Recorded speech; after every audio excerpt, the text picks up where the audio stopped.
नमस्कार मित्रों, आप सभी का फिर से एक बार हार्दिक स्वागत है धर्म ज्ञान विज्ञान यूट्यूब चैनल पर। दोस्तों, आप कुछ नया सीखना चाहते हैं तो हमारे चैनल को सब्सक्राइब करें।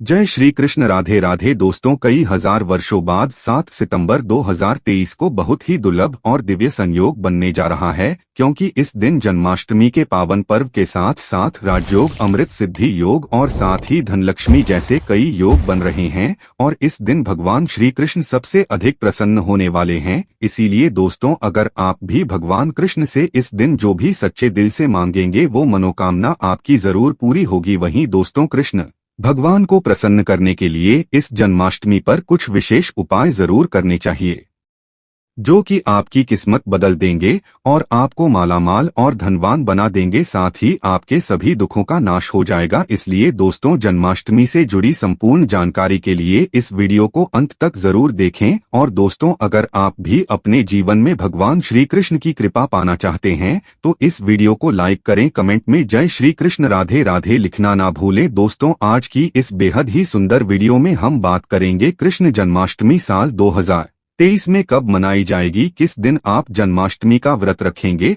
और कृष्ण जन्माष्टमी की पूजा का शुभ मुहूर्त क्या रहेगा और इस दिन आपको व्रत में क्या खाना चाहिए। इसके अलावा हम आपको बताएंगे कि जन्माष्टमी के व्रत का पारण किस समय किया जाएगा और जन्माष्टमी पूजा की संपूर्ण विधि क्या है और इस दिन वो कौन से उपाय हैं जिनको करने से आपकी किस्मत चमक जाएगी और आपकी हर मनोकामना पूरी हो जाएगी। तो आइए शुरू करते हैं। दोस्तों, जन्माष्टमी का पावन पर्व भगवान श्री कृष्ण जी के जन्मोत्सव के रूप में मनाया जाता है। भगवान कृष्ण जी का जन्म भादो मास की कृष्ण पक्ष की अष्टमी तिथि को रोहिणी नक्षत्र में हुआ था और उनके जन्म के दिन को आज भी काफी धूमधाम से मनाया जाता है। जन्माष्टमी के दिन भगवान कृष्ण की आधी रात यानी 12 बजे पूजा की जाती है और घंटे घड़ियाल बजाकर उनके जन्म की खुशियां बांटी जाती है। दोस्तों, जन्माष्टमी का पर्व मथुरा और वृंदावन में बहुत ही धूमधाम से मनाया जाता है। खासकर मंदिरों और घरों में लोग बाल गोपाल के जन्म उत्सव का आयोजन भी करते हैं और बाल गोपाल के लिए पालकी भी सजाते हैं। ऐसी मान्यता है कि भगवान विष्णु जी ने धर्म की स्थापना करने के लिए श्री कृष्ण जी के रूप में जन्म लिया था। इस दिन व्रत धारण कर भगवान श्री कृष्ण जी का स्मरण करना अत्यंत ही फलदायी होता है। शास्त्रों में जन्माष्टमी के व्रत को व्रत का राजा कहा गया है। दोस्तों, भविष्य पुराण में इस व्रत के संदर्भ में उल्लेख है कि जिस घर में यह व्रत किया जाता है वहां अकाल मृत्यु, गर्भपात, दुर्भाग्य तथा कलह नहीं होता है। जो एक बार भी इस व्रत को करता है वो संसार के सभी सुखों को भोगकर विष्णु लोक में निवास करता है। दोस्तों, इस दिन लोग पूरा दिन व्रत उपवास रखते हैं और आपको बता दें कि जन्माष्टमी का व्रत अष्टमी तिथि से शुरू होता है और इस व्रत का पारण नवमी तिथि में ही करना चाहिए, तभी इस व्रत का पूरा फल प्राप्त होता है। इसीलिए जो लोग इस व्रत को रखें उन्हें सप्तमी की रात में हल्का एवं सात्विक भोजन करना चाहिए, साथ ही ब्रह्मचर्य का पालन करना चाहिए। दोस्तों, जन्माष्टमी का व्रत कुछ लोग निर्जला रहकर भी रखते हैं तो वहीं कुछ लोग फलाहार करके भी इस व्रत को करते हैं। दोस्तों, जन्माष्टमी के दिन प्रातःकाल जल्दी उठकर स्नान आदि करके स्वच्छ वस्त्र धारण करें। इसके बाद पूर्व या उत्तर दिशा की ओर मुंह करके बैठ जाएं और अपने हाथ में थोड़ा सा जल, पुष्प और अक्षत ले ले और जन्माष्टमी के व्रत का संकल्प करें। इसके बाद भगवान कृष्ण जी की विधिवत पूजा करें। और दोस्तों, आपको बता दें कि भगवान श्री कृष्ण जी की पूजा निषिद्ध काल यानी आधी रात में करने की परंपरा रही है और कई घरों में रात 12 बजे भगवान कृष्ण जी का जन्म भी किया जाता है। तो जो लोग कृष्ण जी का जन्म रात में करते हैं वे नाल छेदन भी करते हैं और जो लोग नाल छेदन करना चाहते हैं तो उनके लिए बता देते हैं कि 12 बजने से कुछ घंटे पहले ही एक पत्ते वाला खीरा ले ले और उसको थोड़ा सा काटकर उसमें कृष्ण जी को बैठा दे। फिर जब 12 बजे तो भगवान को उस खीरे से बाहर निकालकर एक सिक्के की मदद से खीरे को काट दें। इसे नाल छेदन कहा जाता है। इसके बाद उन्हें सबसे पहले शुद्ध जल से स्नान कराएं, फिर उन्हें पंचामृत, दूध, दही, घी, शहद और शक्कर से स्नान कराएं, तत्पश्चात गंगाजल से भी स्नान कराएं। इसके बाद शुद्ध जल से स्नान करने के बाद उन्हें साफ कपड़े से पोंछकर उन्हें नए और सुंदर चमकीले वस्त्र धारण कराएं और उनका श्रृंगार करें। इसके बाद उन्हें झूले या सिंहासन में विराजमान करें। ध्यान रहे, इस दौरान आप भगवान कृष्ण नाम का जाप करते रहें या राधे राधे बोलते रहे या श्री कृष्ण जी के किसी भी मंत्र का जाप करते रहें। अब आप कृष्ण जी की विधिवत पूजा करें, उन्हें चंदन का तिलक लगाएं, फूल माला अर्पित करें और उन्हें भोग लगाएं। भोग में आप माखन, मिश्री, पंचामृत, नारियल से बनी मिठाई या धनिया की पंजीरी का भोग लगाए हैं। ध्यान रहे उसमें तुलसी का पत्ता जरूर डालें। इसके बाद धूप दीप जलाकर भगवान श्री कृष्ण जी की आरती जरूर करें और भगवान कृष्ण जी को इस दिन झूला जरूर झुलाएं। दोस्तों, जन्माष्टमी की रात को लोग रात्रि जागरण करके भजन, कीर्तन एवं शोभा आदि भी गाते हैं। इससे आपको शुभ फल की प्राप्ति होती है। आपको बता दें कि कुछ लोग रात्रि की पूजा के बाद ही अपने व्रत का पालन कर लेते हैं और कुछ लोग अगले दिन सूर्योदय के बाद अपने व्रत का पारण करते हैं। ध्यान रहे कि आप प्रसाद खाकर ही अपने व्रत का पारण करें। दोस्तों, जन्माष्टमी का व्रत लोग अलग अलग तरह से रखते हैं। कुछ लोग इन दिन निर्जला रखते हैं, यानी दिन में पानी नहीं पीते हैं। वहीं कुछ लोग दिन भर उपवास रखकर रात को फलाहार करते हैं, जबकि कुछ लोग दिन में 2 बार फलाहार करते हैं। दोस्तों, इस दिन व्रत में आप रसीले फल का सेवन कर सकते हैं या आपके शरीर में पानी की कमी नहीं होने देंगे। तरबूज, खरबूजा, ककड़ी जैसे अधिक पानी वाले फल ले सकते हैं। अमरूद, केला और सेब भी खा सकते हैं और आप दही की लस्सी व्रत की शुरुआत से पहले पी सकते हैं। लस्सी पीने से आपको ज्यादा प्यास नहीं लगेगी। दोस्तों, जन्माष्टमी पर रात को व्रत खोलते वक्त लोग कुट्टू के आटे के व्यंजन और साबूदाने की खिचड़ी खाते हैं। ये दोनों चीजें हल्की होती है और इससे पेट भी भर जाता है, पर यह ध्यान रखें कि व्रत तोड़ते वक्त आपको बहुत ज्यादा भारी खाना नहीं खाना चाहिए, इससे गैस बन सकती है। चलिए अब जानते हैं कि साल 2023 में जन्माष्टमी का पर्व कब मनाया जाएगा। तो आपको बता दें कि जन्माष्टमी कृष्ण पक्ष की अष्टमी तिथि इस बार 6 सितंबर को पड़ रही है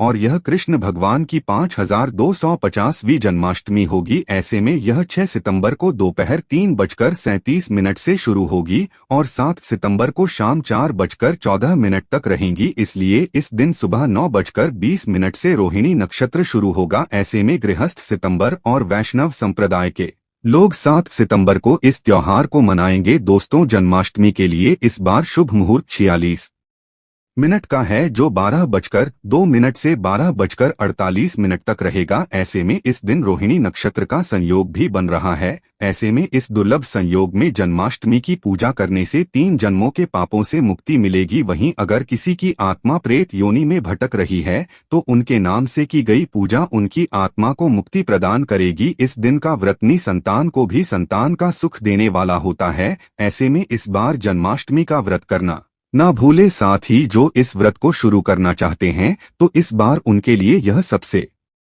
अच्छा मौका है भगवान श्री कृष्ण जी की कृपा पाने का। ऐसे में वह भी इस बार व्रत को शुरू कर सकते हैं। तो दोस्तों, आइए अब जानते हैं जन्माष्टमी की व्रत कथा, जिसको पढ़ने या सुनने से व्रती के सारे पाप धुल जाते हैं। दोस्तों, स्कंद पुराण के मुताबिक ययाति वंश के राजा उग्रसेन का राज्य चलता था। उग्रसेन का सबसे बड़ा पुत्र कंस था, जिसकी चचेरी बहन देवकी थी। कंस अपने ही पिता को जेल में डालकर स्वयं राज करने लगा। वहीं दूसरी ओर कश्यप का जन्म राजा शूरसेन के पुत्र के रूप में यानी वासुदेव का जन्म हुआ। आगे चलकर वासुदेव का ब्याह देवकी से संपन्न हुआ। देवकी को विदा करने के दौरान एक आकाशवाणी वाणी होती है, हे कंस, तू आज जिस बहन को इतने प्यार से विदा कर रहा है, कल उसी का 8वां पुत्र तुम्हारी मौत का कारण बनेगा। ऐसा सुनते ही देवकी को मारने के लिए हावी हो गया, पर सैनिकों और वासुदेव के वचन ने ऐसा होने से बचा लिया। वासुदेव सत्यवादी थे। इन्होंने कंस को वचन दिया कि वो अपना 8वां पुत्र सौंप देंगे। वासुदेव जी की बात मानते हुए कंस ने उन दोनों को बंदी बनाने का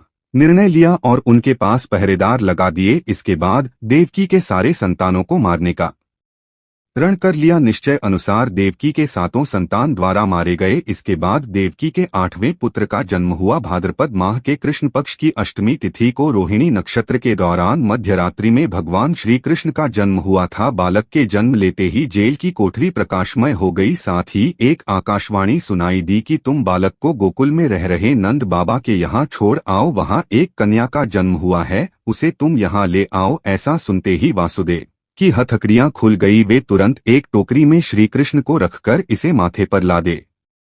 गोकुल की ओर निकल पड़े। रास्ते में यमुना नदी बालकृष्ण के चरणों को स्पर्श करने के लिए उफान पर आ गई। फिर चरण स्पर्श करते ही वो पुनः शांत पड़ गई। इस प्रकार वासुदेव ने अपने पुत्र को यशोदा मैया के बगल में सुलाकर वहां से कन्या लेकर वापस कारागार लौट आए। जेल के दरवाजे अपने आप बंद हो गई। उनके हाथों में फिर से हथकड़ी लग गई। सारे पहरेदार भी उठ गए और कन्या के रोने की आवाजें आने लगी। सूचना मिलते ही कंस ने कारागार से कन्या को लाया और उसे मारने की कोशिश की, लेकिन वह आकाश में उड़ गई और बोली, अरे मूर्ख, मुझे मारने से क्या होगा, तुझे मारने वाला पैदा हो चुका है। इसके बाद उसने कृष्ण का पता लगाकर उसे मारने का खूब प्रयास किया। कई दैत्य राक्षस भेजे, लेकिन कृष्णा को कोई मर न सका। अंततः श्री कृष्ण ने कंस का वध किया और उग्रसेन को पुनः राजा बना दिया। इस प्रकार कृष्ण जन्माष्टमी के व्रत कथा पूरी हुई। ऐसी मान्यता है कि जन्माष्टमी के दिन कहानी को पढ़ने या सुनने से वृद्धि के सारे पाप धुल जाते हैं, जीवन के हर समस्याओं का समाधान मिलता है, साथ ही भगवान का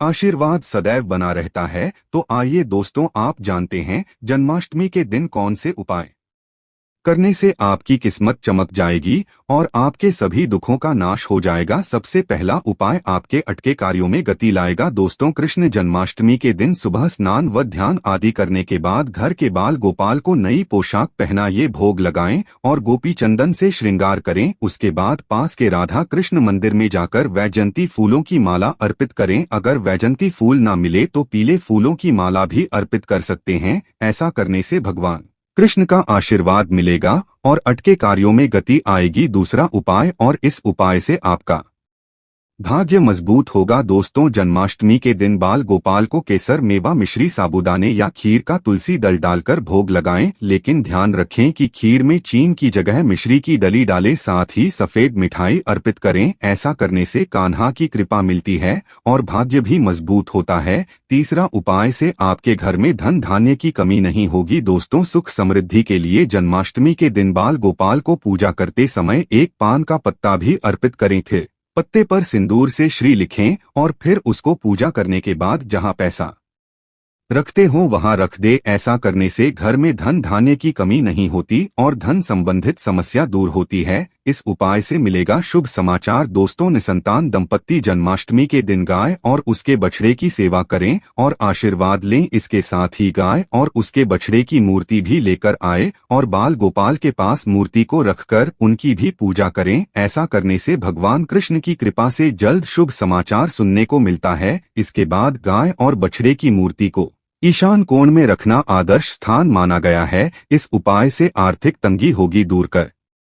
ज की समस्या से परेशान हैं तो जन्माष्टमी के दिन दक्षिणावर्ती शंख से भगवान कृष्ण जी का अभिषेक करें। दक्षिणावर्ती शंख को लक्ष्मी का स्वरूप माना गया है और लक्ष्मी पूजा में इस शंख के बिना पूजा पूरी नहीं होती। ऐसा करने से आर्थिक तंगी दूर होती है और लक्ष्मी की प्राप्ति होती है। इस उपाय से व्यवसाय में होगी उन्नति। कृष्ण जन्माष्टमी के दिन सुबह शाम 11 बार तुलसी की परिक्रमा करें और घी का दीपक जलाएं। इसके बाद 108 बार ओम नमो भगवते वासुदेवाय मंत्र का जप करें। साथ ही कपूर जलाकर उस पर थोड़ी मिश्री डाल दें और कपूर और मिश्री का दान भी करें। ऐसा करने से नौकरी व व्यवसाय में उन्नति होती है। तो दोस्तों, यह थी जन्माष्टमी से जुड़ी सभी महत्वपूर्ण जानकारियां और उपाय जिनको आपको इस बार जरूर करना चाहिए। तो दोस्तों, आपको जानकारी कैसी लगी हमें कमेंट में जरूर बताइएगा। वीडियो अच्छा लगा हो तो वीडियो को लाइक, शेयर, चैनल को सब्सक्राइब करना ना भूलिएगा। धन्यवाद।